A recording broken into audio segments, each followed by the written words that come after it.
भगवान बुद्ध कोई देवता नहीं थे, बल्कि एक व्यक्ति थे जिन्होंने जीवन की उलझनों को समझकर समाधान पाया। वे 2500 साल पहले आत्मा के चिकित्सक थे। अगर आप भी कभी रात में चिंता में हो तो आइए मेरे साथ भगवान बुद्ध के अद्भुत जीवन की कहानी देखें। कपिलवस्तु राज्य में एक राजकुमार थे जिनके पास वह सब कुछ था जो लोग चाहते हैं। वह 3 महलों में रहता था जो मौसम के अनुसार बदलते थे। उसकी सुंदर पत्नी यशोधरा और प्यारा पुत्र राहुल था।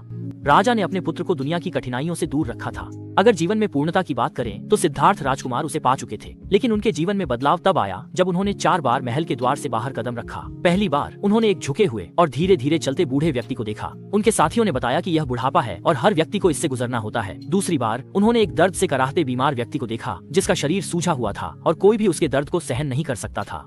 तीसरी बार उसने ठंडी लाश देखी जिसके परिवार वाले पास रो रहे थे। चौथी बार उसने शांत साधु को देखा जिसकी आंखों में उसने पहले कभी न देखी शांति थी।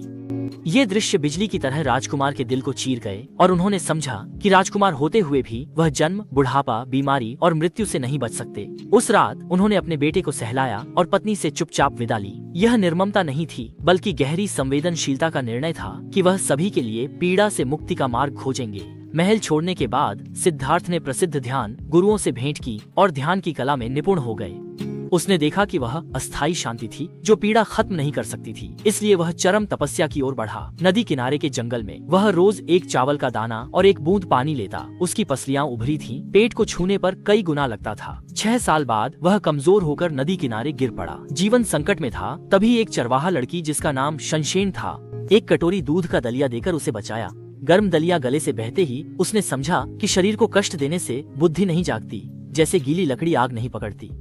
उसने शरीर को स्वीकारा, मध्यम मार्ग अपनाया, न भोग में डूबा, न अत्यधिक तपस्या की, बल्कि संतुलित और जागरूक मन से सबका सामना किया। शक्ति पाकर सिद्धार्थ ने बोध गया में बोधि वृक्ष के नीचे प्रतिज्ञा की कि सत्य का साक्षात्कार नहीं हुआ तो शरीर नष्ट होने देगा, पर उठेगा नहीं। कहा जाता है राक्षसों का राजा उसे विचलित करने आया, पर सिद्धार्थ ने धरती को हल्के से छूकर कहा, धरती मेरी गवाह है। उसी क्षण राक्षस तितर बितर हो गए और 29वें दिन की सुबह उसने सिर उठाया, तारे देखे और सब साफ हो गया। सभी जीवों में जागरूकता की प्रकृति होती है, पर अज्ञानता और चिंताओं से वे भटकते हैं। अब वह सत्य की खोज में सिद्धार्थ नहीं, बल्कि जागरूक बुद्ध था। बुद्ध ने जागरूकता की खुशी में नहीं रुके, बल्कि मानवता की ओर बढ़े और अपनी बुद्धिमत्ता सभी जीवों से साझा की। उन्होंने ग्वाले से भिक्षु बने व्यक्ति से कहा, गायों की देखभाल का आसान तरीका, साधना को सरलता से समझाया। अच्छा ग्वाला हर गाय की आदतें जानता है, वैसे ही साधक को अपने शरीर और मन को समझना चाहिए। ग्वाला गायों को सुरक्षित मार्ग पर ले जाता है, साधक को भी उन स्थानों से बचना चाहिए जो इच्छाओं को जन्म देते हैं।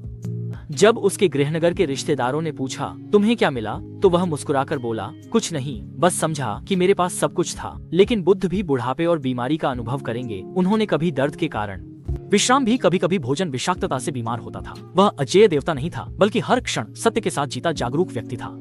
80 की उम्र में भगवान बुद्ध कुशीनगर के बोधि वृक्षों के नीचे महापरिनिर्वाण के लिए तैयार थे। शिष्य आनंद इसे नहीं मान पा रहे थे और रोने लगे, लेकिन बुद्ध ने उन्हें शांत स्वर में कहा कि सब कुछ अनित्य है, जीवन का अंत मृत्यु है, इसलिए दुखी मत हो। फिर उन्होंने कहा, सभी कर्म अनित्य हैं, यह उत्पत्ति और विनाश का नियम है, शांति में ही आनंद है।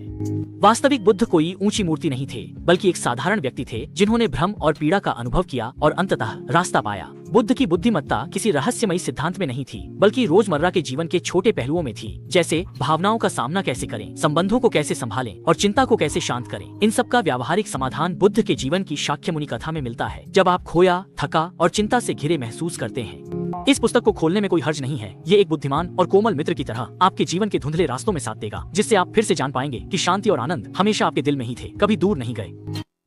जल्दी से हर तरह के जीवन को गले लगाओ